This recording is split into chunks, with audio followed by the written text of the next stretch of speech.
Hi மக்களே, என்ன imagination சமையல் செய்ய ரெடியா? வாங்க சமைக்கலாம். இன்றைக்கி நம்ம செய்ய போகிறது மேங்கோ பார். அதுக்கு தேவையான பொருட்கள் வந்து மாங்காய், மாம்பழம்,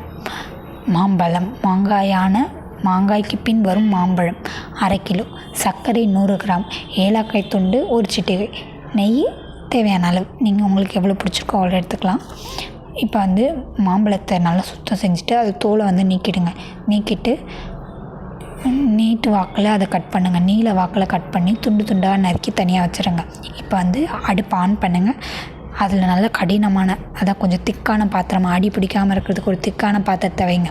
வச்சோன்னே நெய்யை ஊற்றினோன்னு நம்ம கட் பண்ணி வச்சுருக்கோம்ல மாம்பழத்தை அதையும் போட்டு நல்லா எல்லாத்துலேயும் மிக்ஸ் ஆகிற மாதிரி நெய்யை வச்சு நல்லா வதக்கணுன்னு 5 நிமிஷம் கழித்து சர்க்கரையை வந்து கொட்டுங்க. 100 கிராம் சர்க்கரை கொட்டினீங்கன்னா மாம்பழமும் சர்க்கரையும் மெல்ட் ஆகும்.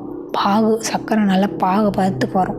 வந்தோன்னே அப்படி எடுத்திங்கன்னா நல்லா ஸ்டிக்கியாக இல்லாமல் நல்லா தள்ளுன்னு கொட்டும். அப்போ 2 மினிட்ஸ் ஏலக்காய் துண்டை அதான் கரெக்டான பதம். 2 மினிட்ஸ் ஏலக்காய் துண்டை போட்டுட்டு 2 நிமிஷம் கழிச்சிட்டு அடுப்பு ஆஃப் பண்ணிவிடுங்க. இப்போ ஒரு தட்டு எடுத்துக்கோங்க. அதில் நெய்யை தடவுங்க. இதை வச்சு செஞ்சு அதை வந்து அதில் கொட்டி ஒரு 30 மினிட்ஸ் கழிச்சிட்டு அதை வந்து உங்களுக்கு என்ன ஷேப் பிடிக்குதோ அதை கட் பண்ணி நல்லா ட்ரீட் வச்சு சாப்பிடுங்க. இந்த இமேஜினேஷன் சமையல் உங்களுக்கு பிடிக்கும், செஞ்சு பாருங்கள். தேங்க்யூ.